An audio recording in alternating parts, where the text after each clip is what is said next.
Welcome to The Explainer. Okay, if you're a brand manager or you run social media for a company, you probably live and breathe by the call to action. But what if I told you that one of marketing's golden rules might actually be pushing your audience away? Today, we're going to decode a fascinating study that really challenges what we all thought we knew about telling people what to do online. Right, let's just dive in. We see these direct commands everywhere, don't we? Shop now, click the link, tell us in the comments. You know the drill. These are calls to action, CTAs. And yeah, they're the bread and butter of digital marketing. The whole point is simple. Get people to do something. For years, the answer from everybody has been a loud and clear yes.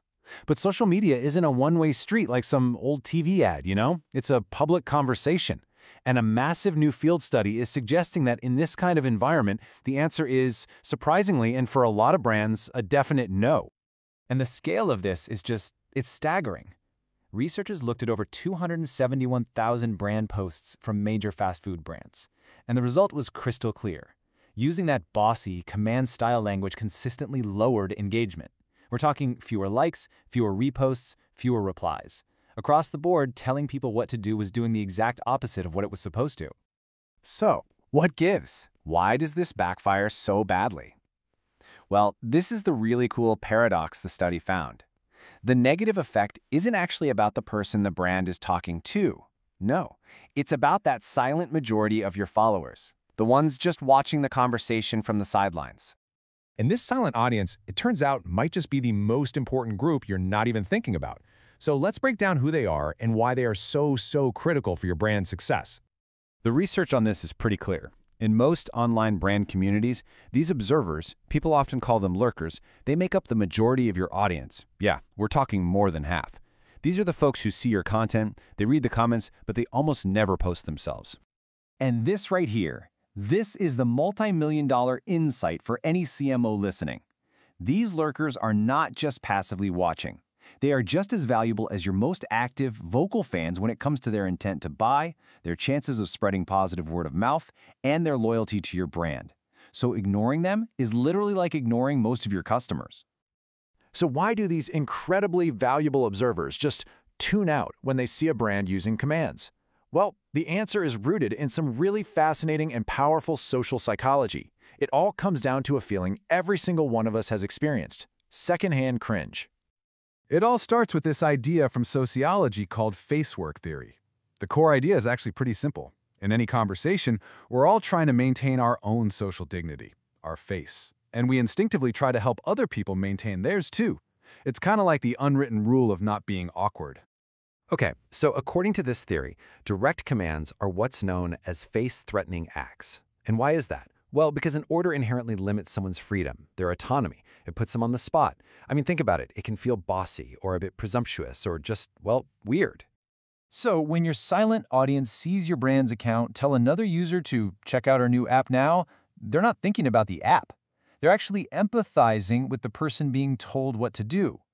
They feel a little twinge of discomfort for that person who's just been put in a socially awkward spot.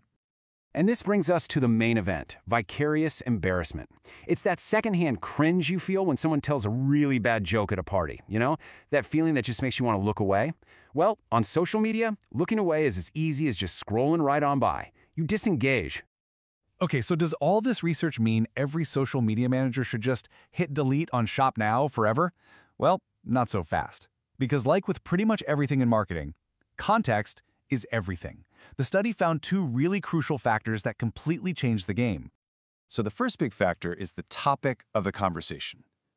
The research draws this really clear line between what it calls product-centered talk, a conversation about a new burger, and non-product-centered talk, which is all that brand building, lifestyle, and community stuff. And just look at this difference. When the conversation is clearly about a transaction, something product-focused, observers kind of expect a more direct style. So that directive language, it has no negative effect on their engagement. But in a casual, non-product chat, that's when the cringe factor hits hard and engagement just drops off a cliff. But okay, beyond the topic, there's one more layer of nuance here that is just so important for community managers. And that's the observer's existing relationship with your brand.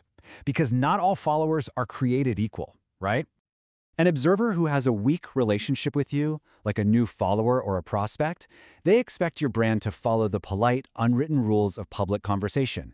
But someone with a strong relationship, a true fan, a brand lover, they see the brand totally differently. For them, it feels more like an insider chat between friends, and they're way more tolerant of being direct. And this is where we see a complete 180. For observers with a weak brand relationship, that casual directive language kills engagement, just like we'd expect. But for your strongest fans, that direct language can actually increase their intent to engage. It feels like a knowing nod, an inside joke, something that actually strengthens their bond with the brand. It's wild. So what do we actually do with all this? Well, we can take all these insights and distill them into a really simple, powerful playbook for any brand manager, social media manager, or CMO who wants to get their CTAs right. It's really just a simple two-step gut check before you hit post. First, you ask, what's the topic? Is this transactional or is it relational? And second, you ask, who's the audience? Are we talking to the general public or to our loyal inner circle? The answers to just those two questions can guide your entire language strategy. So this framework gives you some really clear guardrails. Your default mode, especially for that brand-building content, should probably be polite and non-directive. That's how you avoid making that silent majority feel awkward.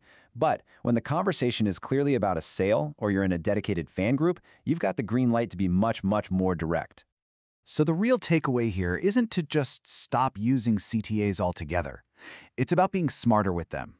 Effective social media management isn't about following some rigid one-size-fits-all rulebook. It's about being a sophisticated communicator and adapting your style to the context and truly knowing your audience, both the loud ones and, of course, the silent ones. And that leaves us with one last thought to take back to your team. I mean, it's one thing to know these principles, but it's a whole other thing to put them into practice day in and day out. Is your team equipped to navigate this kind of nuance, or they may be still using a playbook that's unknowingly embarrassing your audience into silence?